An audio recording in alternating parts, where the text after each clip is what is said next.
9 news और मैं हूं आपके साथ Megha. Micro blogging site Twitter को दुनिया के सबसे अमीर लोगों की लिस्ट में शुमार एलन मस्क ने आखिरकार खरीद लिया है। ट्विटर जिसे आज की तारीख में अमूमन हर चौथा इंसान यूज करता है। ट्विटर के साथ करोड़ों लोग जुड़े हुए हैं।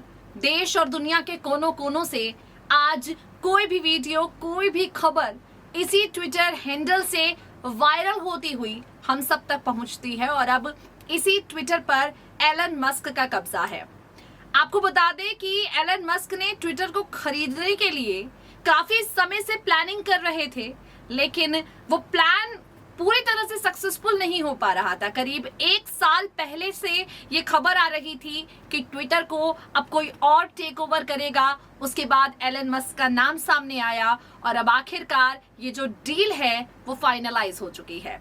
करीब 25 से 27 दिन का वक्त है यहाँ पर एलन मस्क के पास पैसे जो हैं उन्हें चुकाने का। और आपको बता दें कि कैश पेमेंट यहाँ पर एक बहुत बड़ा चैलेंज एलन मस्क के सामने है। एलन मस्क जो अपनी लाइफस्टाइल को लेकर, अपनी यहाँ पर फ्रीडम को लेकर, अपने स्ट्रगल को लेकर सोशल मीडिया पर यूं भी एक्टिव रहते हैं, जनता के बीच काफी ज्यादा लोकप्रिय भी हैं। जब एकाएक उन्होंने तमाम बड़े बड़े जो हैं उद्योगपतियों को पछाड़कर खुद को दुनिया का सबसे रिचेस्ट मैन साबित किया, तब से ही जनता उन्हें जानती है और किस तरह से उनका पूरा एम्पायर फैला है हर कोई जानता है। तो एलन मस्क ने ट्विटर को खरीदने की प्लानिंग कब की, अब उनके सामने एक बड़ा अमाउंट चुकाने के लिए कैसे उन्हें जो है अपने शेयर्स भी बेचने पड़ सकते हैं और क्या क्या उनके पास विकल्प है, बिटकॉइन से लेकर कंपनी के शेयर से लेकर लोन तक लेने की परिस्थिति यहाँ पर पैदा हो सकती है। क्योंकि ट्विटर खरीदना, एक माइक्रो ब्लॉगिंग साइट खरीदना कोई आम बात नहीं है। तो एलन मस्क किस तरह से अब ट्विटर को खरीदने की चाहत जो उनके मन में थी उसे पूरे करने के लिए कीमत चुकाएंगे, क्या कीमत चुकाएंगे, ये तमाम जानकारियां आपको मिलेंगी हमारी रिपोर्ट में। सुनिए जरा। माइक्रो ब्लॉगिंग प्लेटफॉर्म ट्विटर को दुनिया के सबसे अमीर शख्स एलन मस्क ने $44 बिलियन में खरीद लिया है। इस साल के अंत तक ये डील पूरी कर ली जाएगी। हालांकि इस डील पर सहमति बनने के बाद भी सबसे बड़ा सवाल यही है कि आखिर $21 बिलियन कैश जिसकी जिम्मेदारी एलन मस्क ने व्यक्तिगत तौर पर ली है। एलन मस्क ने लेन देन के लिए $21 अरब के इक्विटी हिस्से को कैसे कवर करने जा रहे हैं, ये सवाल उठ रहा है। इतनी बड़ी रकम का इंतजाम मस्क कैसे, कहां से करेंगे, ये सवाल अब तक उठ रहा है। आपको बता दें, मस्क पिछले सप्ताह ही सार्वजनिक तौर पर इस बात का खुलासा कर चुके हैं कि वो किस तरह से इस रकम को चुकाएंगे। मस्क ने सिक्योरिटी फाइलिंग में बताया था कि किस वो निवेश बैंक मॉर्गन स्टैनली और अन्य लेंडर्स ग्रुप से मदद लेंगे। मस्क ने इस बात का जिक्र कर दिया है कि उनके पास निवेश बैंक से $13 बिलियन के कर्ज का ऑफर है और बाकी $12.5 बिलियन वो अपनी इलेक्ट्रिक कार कंपनी टेस्ला के शेयर बदले देंगे। एलन मस्क $21 बिलियन कैसे चुकाएंगे, ये बड़ा सवाल है।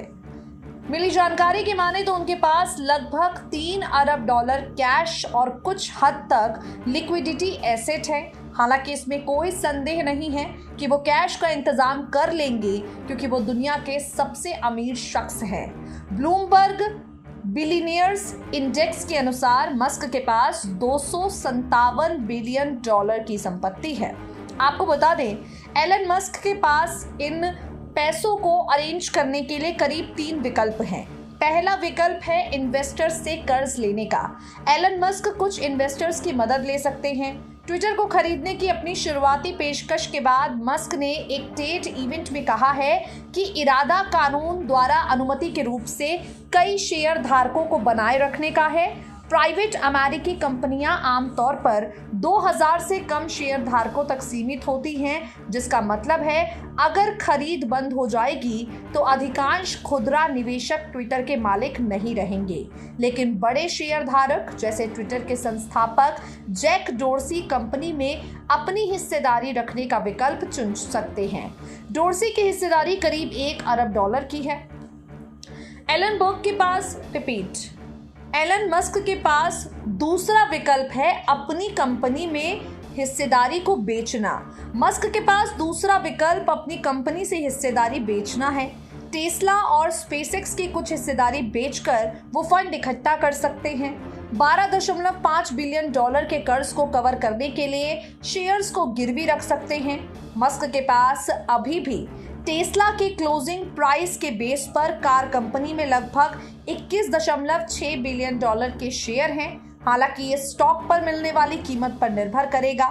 इस महीने में अब तक टेस्ला के शेयर करीब 8% नीचे हैं। इसके अलावा मस्क अपनी प्राइवेट कंपनियों जैसे स्पेसएक्स और द बोरिंग कंपनी में हिस्सेदारी को बेच सकते हैं। हालांकि इसमें भी कम संभावना है क्योंकि इनमें भी कम लिक्विडिटी है। मस्क के पास तीसरा विकल्प है क्रैश क्रिप्टो करेंसी एक अंतिम विकल्प है। ब्लूमबर्ग बिलियनर्स इंडेक्स के मुताबिक मस्क के पास क्रिप्टो के काफ़ी एसेट हैं। मस्क ने जुलाई में कहा था कि उनके पास बिटकॉइन, ईथर और डॉगकॉइन का स्वामित्व है। हालांकि स्पष्ट नहीं है कि उनके पास क्रिप्टो की कितनी संपत्ति है और कितने समय के लिए है। मार्च 2020 के बाद पहले 2 क्रिप्टो करेंसी में लगभग 720% और 2600% की वृद्धि हुई। इस बीच मस्क ने ट्विटर को खरीदने के लिए सहमत होने के बाद डॉगकॉइन सोमवार को लगभग 30% बढ़ गया। बिटकॉइन में रिकॉर्ड तेजी से बढ़ रहा है। तो ऐसे में एलन मस्क इन विकल्पों के आधार पर उस कैश को जमा कर सकते हैं और रकम को अदा कर सकते हैं।